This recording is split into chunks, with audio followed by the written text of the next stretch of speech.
लूका रचित सुसमाचार अध्याय 5। जब भीड़ उस पर गिरी पड़ती थी और परमेश्वर का वचन सुनती थी और वह गन्नेसरत की झील के किनारे पर खड़ा था, तो ऐसा हुआ कि उसने झील के किनारे 2 नावें लगी हुई देखीं और मछुए उन पर से उतरकर जाल धो रहे थे। उन नावों में से एक पर, जो शिमोन की थी, चढ़कर उसने उनसे विनती की कि किनारे से थोड़ा हटा ले चले। तब वह बैठकर लोगों को नाव पर से उपदेश देने लगा। जब वह बातें कर चुका तो शिमोन से कहा, गहरे में ले चल और मछलियां पकड़ने के लिए अपने जाल डालो। शिमोन ने उसको उत्तर दिया कि हे स्वामी, हमने सारी रात मेहनत की और कुछ न पकड़ा, तो भी तेरे कहने से जाल डालूंगा। जब उन्होंने ऐसा किया तो बहुत मछलियां घेर लाए और उनके जाल फटने लगे। इस पर उन्होंने अपने साथियों को, जो दूसरी नाव पर थे, संकेत किया कि आकर हमारी सहायता करो, और उन्होंने आकर दोनों नाव यहां तक भर ली कि वे डूबने लगी। यह देखकर शमौन पतरस यीशु के पांवों पर गिरा और कहा, हे प्रभु, मेरे पास से जा, क्योंकि मैं पापी मनुष्य हूं। क्योंकि इतनी मछलियों के पकड़े जाने से उसे और उसके साथियों को बहुत अचंभा हुआ, और वैसे ही जब्दी के पुत्र याकूब और यूहन्ना को भी, जो शमौन के सहभागी थे, अचंभा हुआ। तब यीशु ने शमौन से कहा, मत डर, अब से तू मनुष्यों को जीवता पकड़ा करेगा। और वे नावों को किनारे पर ले आए और सब कुछ छोड़कर उसके पीछे हो लिए। जब वह किसी नगर में था तो देखो, वहां कोढ़ से भरा हुआ एक मनुष्य था, और वह यीशु को देखकर मुंह के बल गिरा और विनती की कि हे प्रभु, यदि तू चाहे तो मुझे शुद्ध कर सकता है। उसने हाथ बढ़ाकर उसे छुआ और कहा, मैं चाहता हूं, तू शुद्ध हो जा। और उसका कोढ़ तुरंत जाता रहा।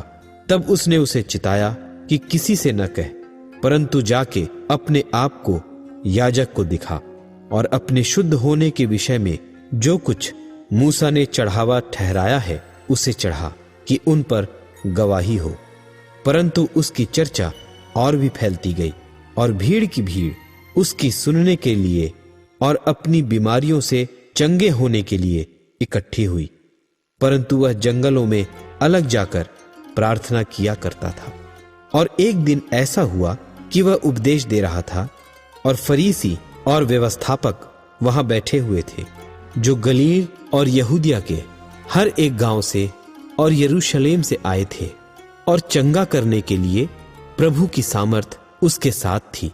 और देखो, कई लोग एक मनुष्य को, जो झोले का मारा हुआ था, खाट पर लाए, और वे उसे भीतर ले जाने और यीशु के सामने रखने का उपाय ढूंढ रहे थे। और जब भीड़ के कारण उसे भीतर न ले जा सके, तो उन्होंने कोठे पर चढ़कर और खपरेल हटाकर उसे खाट समेत बीच में यीशु के सामने उतार दिया। उसने उनका विश्वास देखकर उससे कहा, हे मनुष्य, तेरे पाप क्षमा हुए।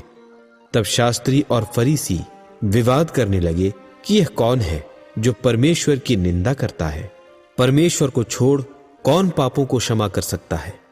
यीशु ने उनके मन की बातें जानकर उनसे कहा कि तुम अपने मनों में क्या विवाद कर रहे हो? सहज क्या है, क्या यह कहना कि तेरे पाप क्षमा हुए, या यह कहना कि उठ और चल फिर? परंतु इसलिए कि तुम जानो कि मनुष्य के पुत्र को पृथ्वी पर पाप क्षमा करने का भी अधिकार है। उसने उस झोले के मारे हुए से कहा, मैं तुझसे कहता हूं, उठ और अपनी खाट उठाकर अपने घर चला जा।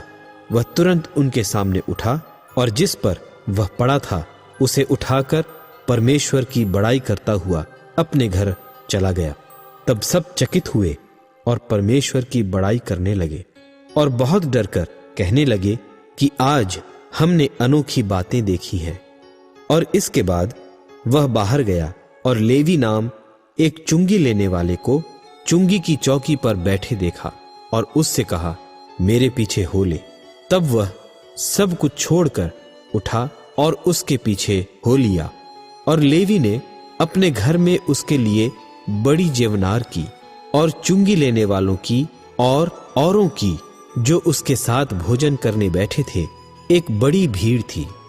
और फरीसी और उनके शास्त्री उसके चेलों से यह कहकर कुड़कुड़ाने लगे कि तुम चुंगी लेने वालों और पापियों के साथ क्यों खाते पीते हो? यीशु ने उनको उत्तर दिया कि वैद्य भले चंगों के लिए नहीं परंतु बीमारों के लिए अवश्य है। मैं धर्मियों को नहीं परंतु पापियों को मन फिराने के लिए बुलाने आया हूं। और उन्होंने उससे कहा, यूहन्ना के चेले तो बराबर उपवास करते और प्रार्थना किया करते हैं, और वैसे ही फरीसियों के भी, परंतु तेरे चेले तो खाते पीते हैं। यीशु ने उनसे कहा, क्या तुम बरातियों से जब तक दूल्हा उनके साथ रहे उपवास करवा सकते हो? परंतु वे दिन आएंगे जिनमें दूल्हा उनसे अलग किया जाएगा, तब वे उन दिनों में उपवास करेंगे। उसने एक और दृष्टांत भी उनसे कहा कि कोई मनुष्य नए पहरावन में से फाड़कर पुराने पहरावन में पैबंद नहीं लगाता, नहीं तो नया फट जाएगा और वह पैबंद पुराने में मेल भी नहीं खाएगा।